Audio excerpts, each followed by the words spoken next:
Ladies and gentlemen, welcome to the first installment of the Chaostopia Show. This is pretty much something I knew I'm going to basically try out. Unlike the Browns Comparisons podcast, which is basically me talking about stuff all over,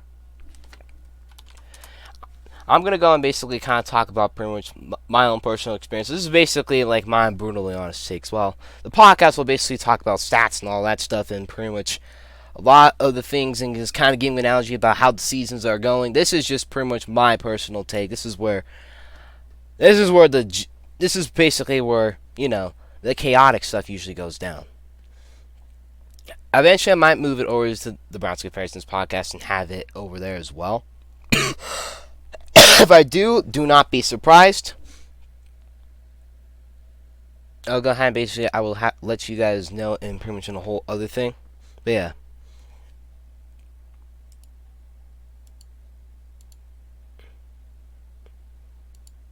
We are officially here, and there are going to be a lot of stuff we have to talk about. So, first things first, I think the first thing we have to talk about is, well, some of the head coaching stuff that's going on in the OFL.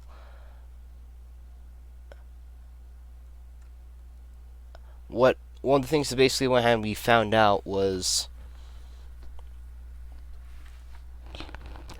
that, what was it? Oh, yeah.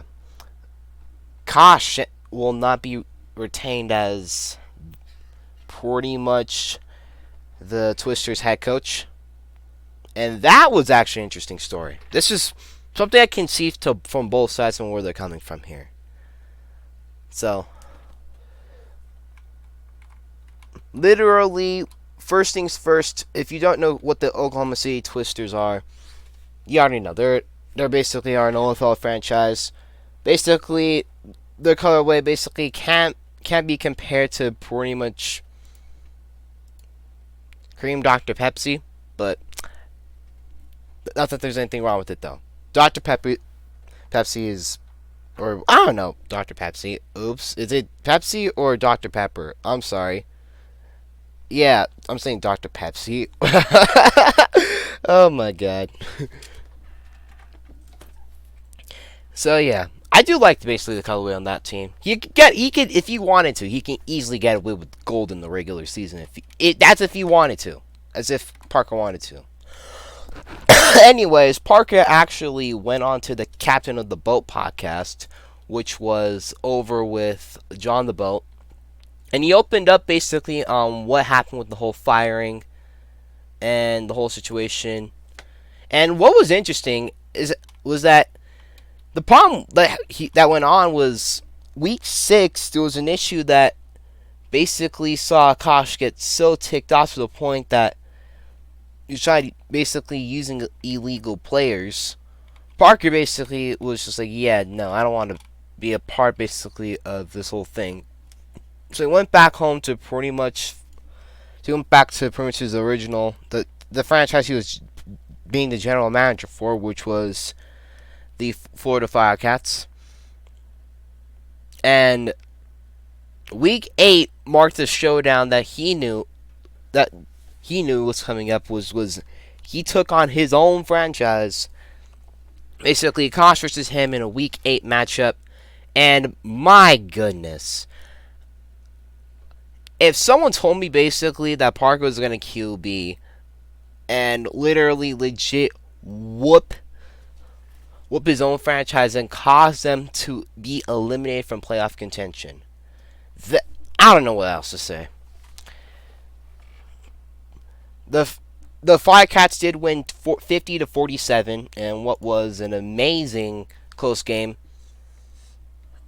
Parker literally, after the game, he made one of the more savage stuff basically I've ever seen. Let me just go ahead and let me show y'all. So this is pretty much the Discord thing with OFL. So I'm basically officially in the OFL server. So in Insider, he legit tweets out, "Yo at Kosh, enjoy Cancun, and with that you're fired from Twister Hex." So it's 2 middle finger #can't stop greatness. ladies and gentlemen, in that situation, it was literally one of the best taunts that just one of the best savage moves that basically a franchise owner could do to a head coach. I mean, in OFL period, like if you're a franchise owner of the teams, like, and that whole thing, you have to play your own team. Like, keep in mind, K5's done it a couple times himself, playing the Knights over in DC. But yeah, that game, you just have to say it was literally a chaotic move. From basically, I'm told Kosh will be going ahead and possibly will play for season 34 for the Jackrabbits. But when Parker is asked about his take about Kosh and basically and his stuff and his team, literally, he pretty much flamed them, like in a way that he pretty much called Kosh. And this is pretty much similar to his own words. He literally called him pretty much a trash quarterback. Literally one of the worst QBs. And of course, do we get a response from Kosh from the whole thing as well? He did respond to it, and this would go ahead and be cited as, this is what he said. As far as Parker firing me, it was a great amount since like season 1 with Tom that I'll be head coaching a different team in season 34 because I cannot stand Parker as a franchise owner or person. It's surprising that his fat ass. I'm gonna have to go ahead and I'm gonna have to get a censor button if I'm gonna do this whole thing. Probably not. Anyways, this is surprising though that his FA has the free time to make Roblox podcasts about me. LMAOs, stick to your anime woman, buddy. And literally, it was pretty much a bit of a troll attempt. The only response basically he really got was literally just me going ahead and responding back and just saying, let's get ready to, the good old G Generation X thing.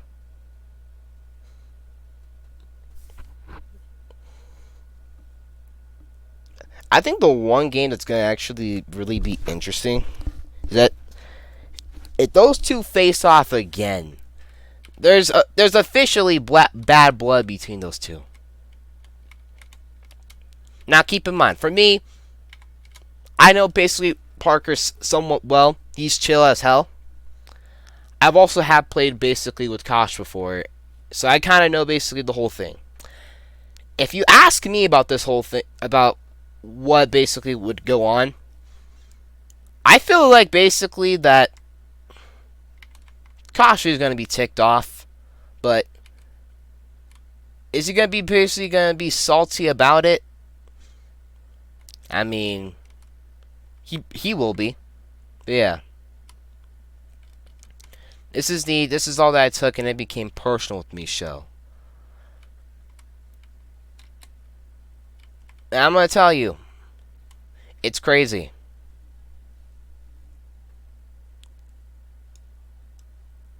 If you just with that whole situation basically being mentioned, I can officially go ahead and say this.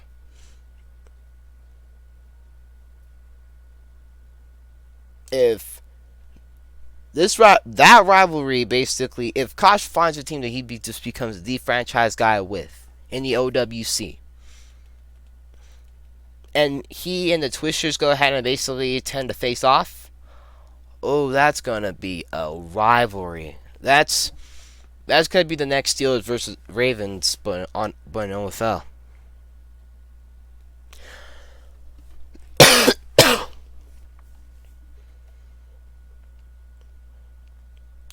Besides that, I mean, that was the first topic basically I would have had.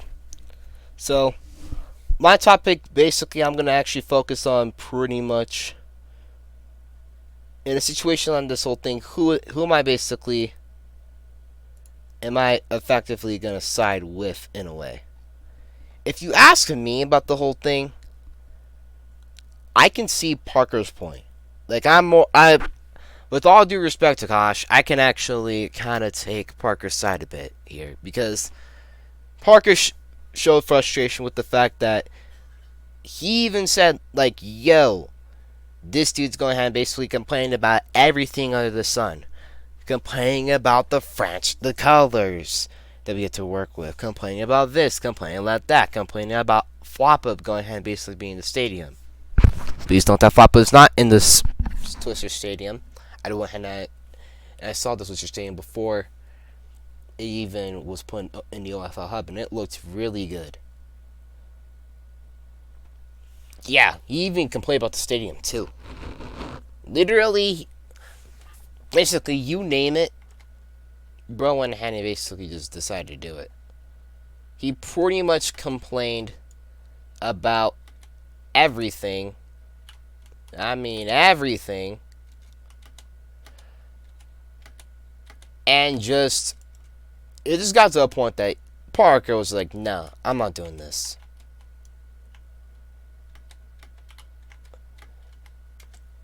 And if you basically get to the point that that franchise owner is like, yeah, I'm not going to put up with your antics, and he's willing to fire you after a season, yeah. If the Twisters made the playoffs, he still would have fired him either way. It was just a situation that literally after that season, Kosh basically was going to be pretty much canned after the first season.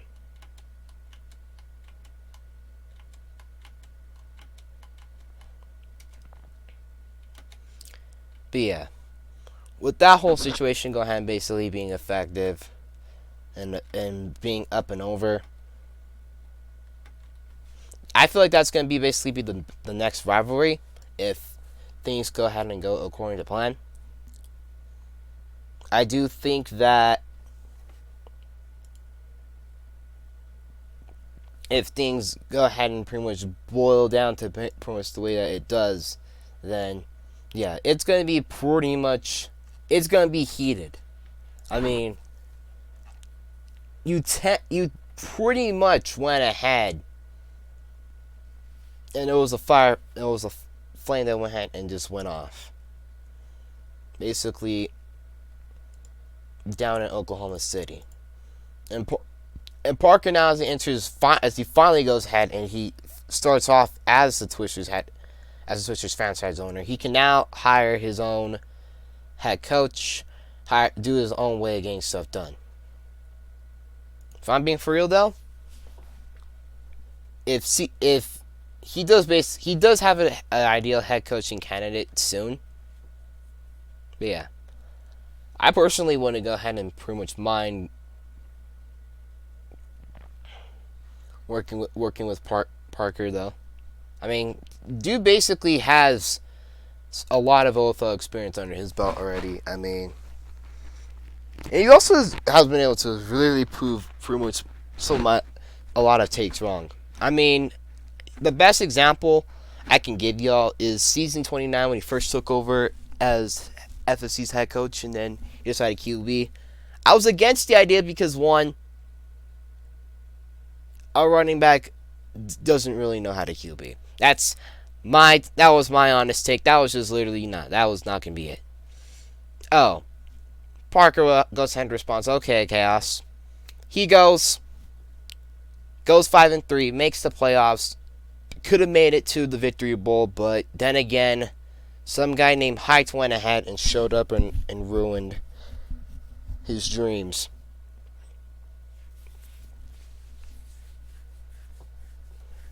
But yeah, he pretty much it's pretty much sure that he was a good QB.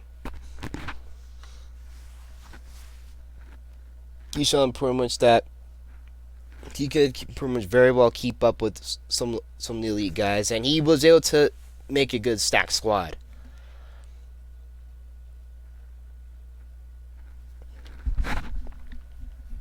So I gotta go and basically give him credit where it's due for that. I can't go ahead and really I can't really go ahead and pretty much say anything negative about him. He's pretty much is someone chill. He likes to basically at least give a certain feel for Oklahoma City.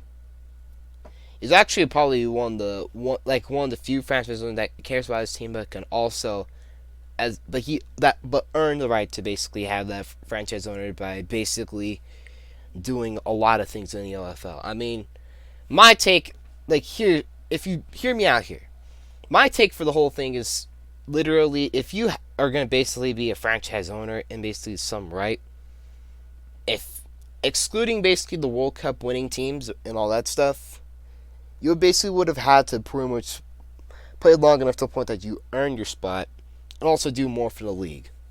Parker literally met all those requirements. I can literally say that a lot of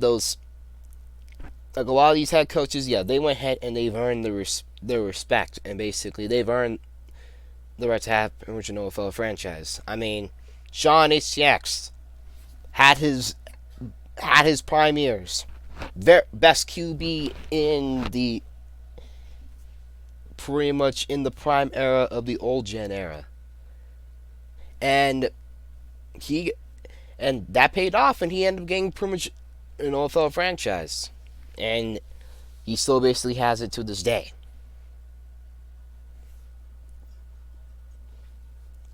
Another example I can give you is also Thailand himself. I mean, he's pretty much not only a Buffalo Bulls Hall of Famer, not only is he a Bulls Hall of Famer, he's also a Fortified Cat Hall of Famer.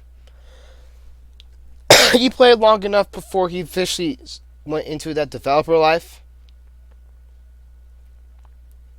that you can virtually say he earned basically his shot too. He basically earned rights to be the franchise owner for the Miami Bolts. Still does.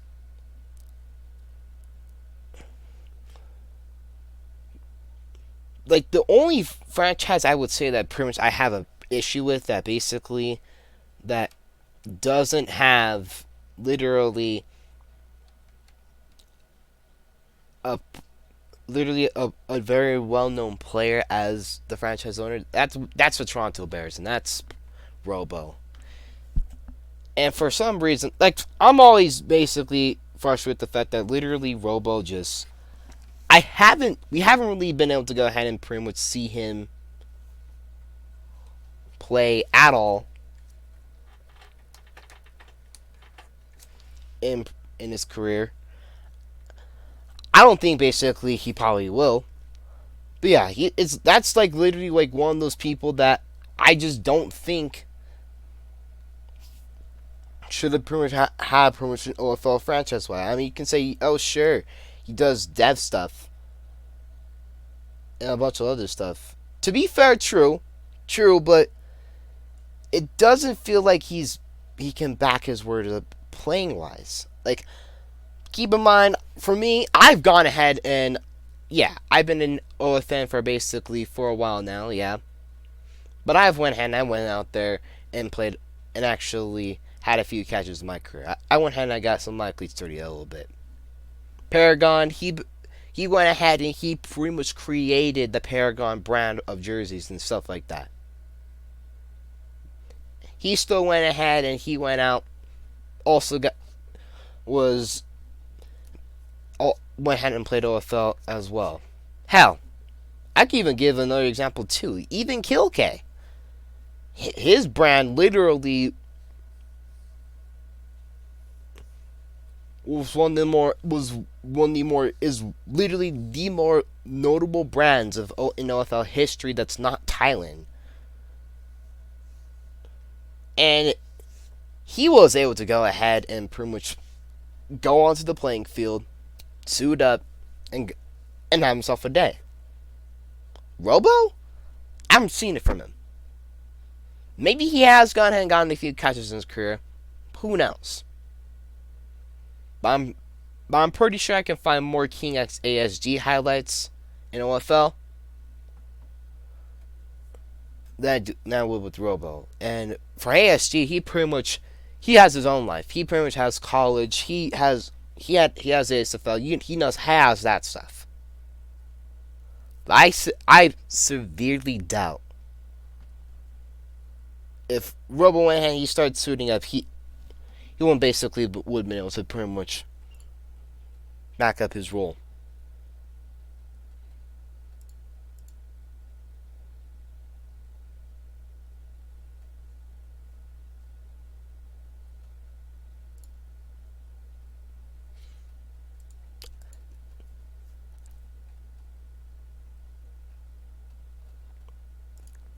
With that basically now being said,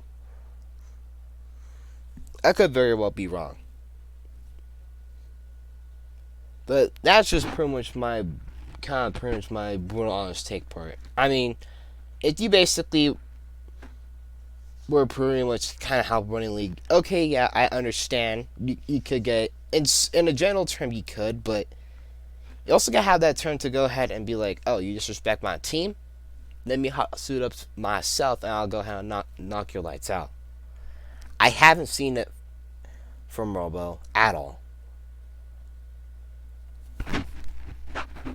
I mean, hell, literally, you got a better chance of basically seeing pretty much the whole thing from Thailand now.